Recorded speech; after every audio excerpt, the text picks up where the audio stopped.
বিরিয়ানি পছন্দ করে না এমন মানুষ খুব কমই আছে, বিশেষ করে বাচ্চারা তো খুবই পছন্দ করে বিরিয়ানি। হ্যালো এভরিওয়ান, আসসালামু আলাইকুম। সবাই কেমন আছেন? আশা করি আলহামদুলিল্লাহ আপনারা সবাই অনেক ভালো। এখন চলে যাব আমি বিরিয়ানি রান্নার ফুল প্রসেসে। প্রথমে আমি বিরিয়ানির জন্য পেঁয়াজ বেরেস্তা করে নিয়েছি।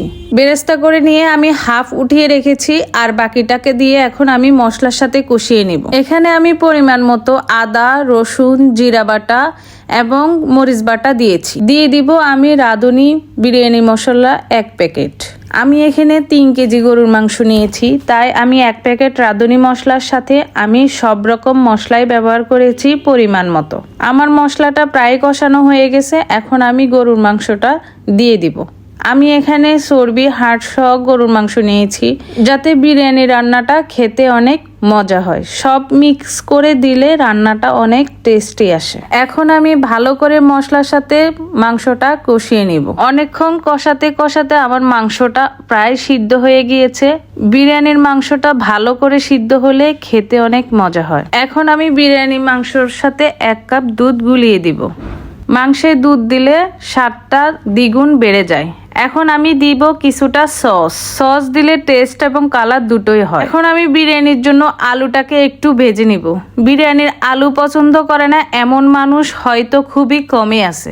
আমার কাছে মনে হয় বিরিয়ানির সাথে আলু না হলে মনে হয় যেন বিরিয়ানিটার সাথে কিছু একটা নাই মনে হয়। মাংসটা তো হয়ে গেছে। এখন আমি বিরিয়ানির চালটার জন্য আমি প্যানে পেঁয়াজটা বসাই দিব। পেঁয়াজটাকে আমি একটু ভালো করে ভেজে নিব, সাথে 1 চা চামচের মতো আদা দিব, আর দিয়ে দিব দারচিনি, এলাচ।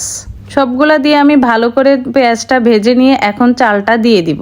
এখানে আমি 3 কেজি মাংসর সাথে আমি 1.5 কেজি পরিমাণ চাল নিয়েছি।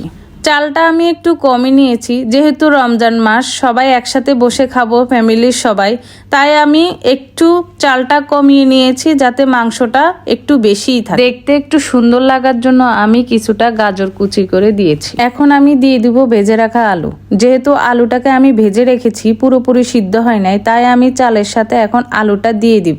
চালটা ভালো করে আমি ভাজা ভাজা করব যাতে বিরিয়ানিটা অনেক জর্জরা হয়।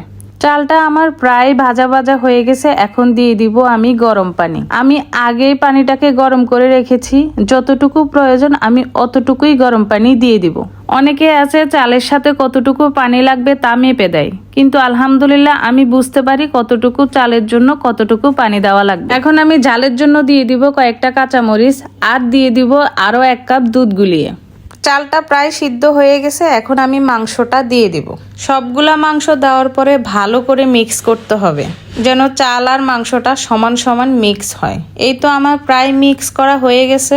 আমি খুব ভালো করে সময় নিয়ে মাংসটা চালের সাথে মিক্স করেছি, যাতে কোনো অংশ বাদ না থাকে। এখন আমি রান্নার শুরুতে যেটুকু পেঁয়াজ বেরেস্তা করে আলাদা করে রেখেছিলাম, ওইটুকুর সাথে হালকা কিছুটা চিনি মেখে আমি এখন এগুলাকে মিক্স করব। এখন আমি মিশ্রণটাকে ভালো করে বিরিয়ানির সাথে মিশিয়ে দিব, যেন একটা শাহি শাহি ভাব চলে আসে। অনেকেই জানে না এভাবে দিলে রান্নার টেস্টটা দ্বিগুণ বেড়ে যায়। আমার বিরিয়ানি রান্না একদমই শেষ, এখন শুধু খাবার পালা। আমার ভিডিওটা আপনাদের কাছে কেমন লেগেছে তা অবশ্যই কমেন্টে জানাবেন। আর বিরিয়ানিটা দেখে যদি কারো লোভ লেগে থাকে তার জন্য আমি দায়ী না। আল্লাহ হাফেজ।